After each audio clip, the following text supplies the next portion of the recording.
Hi, this is Brad Humphrey, and this is another Learning While Listening podcast. Today's topic, exceptional at the ordinary things. There is little fanfare given to the leader or worker who goes about their job every day, performing work in a disciplined and consistent manner. The attention often goes to the individual who pulls off some miraculous effort to save a project from disaster. What is interesting, however, is that for the leader and worker who daily practices consistent discipline to ensure they have the tools they need and make sure their work efforts are methodically followed, their results are consistently better. This is what I have come to call being exceptional at the ordinary things. There is little doubt that ordinary things do not possess much excitement. Let me share some things that just aren't that exciting for most people in construction. Making sure the equipment and vehicles are gassed up or lubed and oiled and properly loaded and unloaded, or taking the time to see that all plans and pictures and specifications are in the job file. Or how about double or triple checking prints for accuracy? Or looking to see that all working areas are safe and pose no threat to workers due to power or gas lines in the area.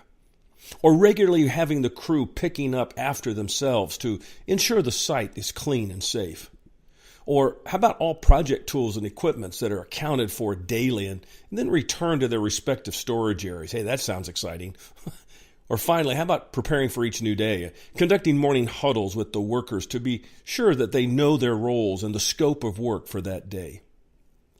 Such tasks do not require a Hail Mary pass effort, but instead just a daily consistency to perform the same procedural things that are required to achieve the needed quality and safety and to meet critical schedules. If more contractors overemphasize being exceptional about performing the ordinary things, more companies would reap the benefits.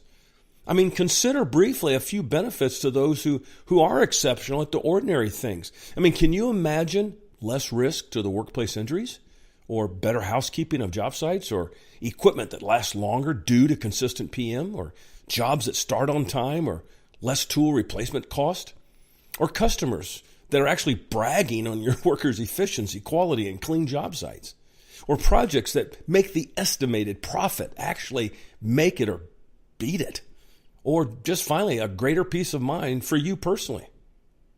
So if there's so many benefits to be realized by having all your workers being exceptional at the ordinary things, how can we influence or encourage this experience? Well, let's look at a few efforts that I think leaders and owners can make to influence their employees to be exceptional at the ordinary things. First, formally create and document the ordinary things. Whether it is creating a pre-start list of tools, equipment, building components, etc., needed for the day, or providing crews with an inventory management sheet to keep better track of what they are to bring back to the yard or to the tool crib, you will need to document the expected procedures to follow. Second, compliment individuals when they practice the basics. Remember, praise what you want practiced. When employees receive recognition for doing the basics, they will be more likely to maintain the effort. No different than a professional athlete who methodically prepares for their daily workouts. Being consistent on the little things allow the bigger things to be more easily completed and achieved. Third, make it your norm to remind workers about consistently following every process or procedure. Now, contractors will grow frustrated if they assume their workers are all doing the little things each day to bring about the best results. Reminding workers helps to keep them focused on following process steps. Being disciplined in the ordinary things will make it easier to take on the extraordinary things with more confidence and preparedness. Fourth, review problem jobs with leaders and workers to determine what isn't consistently followed. Finding inconsistencies in following procedures or processes is almost always the reason behind poor work results. Reviewing jobs that had higher than expected costs should always be looked at to determine the cause of the increased cost and what was or was not followed. Inevitably, the reasons come back to confirm that one or more things were not performed as required. A fifth reason: conduct a spring training 1 to 2 times each year. Now, if the professional sports teams can require their coaches and players to prepare for the season, is it any less important for our own people to have their own form of spring training? Use such times to re-educate work efforts, include hands-on learning, and challenge workers to strengthen the ordinary tasks and how they are to be completed.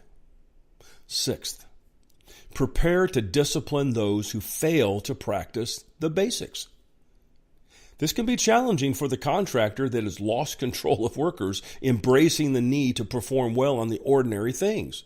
However, when workers and leaders are disciplined for failing to perform important basic but needed tasks, then the message begins to be understood that doing the little things really do matter. Failure to do so could cost one their job. Just think what your performance could be if all involved would spend just as much energy and focus on performing the ordinary things. Consider how much lower your equipment costs could be, or much cleaner or safer your job sites might be if each worker made an exceptional effort to complete the small and ordinary tasks. One final observation about this topic. Being exceptional at ordinary things reflects the degree of pride within the employee. Let me say that again, Colby. One final observation about this topic. Being exceptional at ordinary things reflects the degree of pride within the employee. It's easy to get excited about a new project working for a high-profile customer, but not about a small project within our own company. But both project types benefit from workers who are focused, consistent, and attentive. To perform every job, every project with such proactive and positive effort is reflective of people who take pride in their work, their preparation, and their reputation. This is what most contractors need to direct their time and attention to raising the ordinary things as needing and benefiting from exceptional work efforts. Best of luck. If you're interested in sharing just how great our construction industry is with your new employees, then you will want to buy Brad's new book, Welcome to Construction: Why Construction is the Greatest Industry. For more information, go to pinnacledg.com and order your copies today.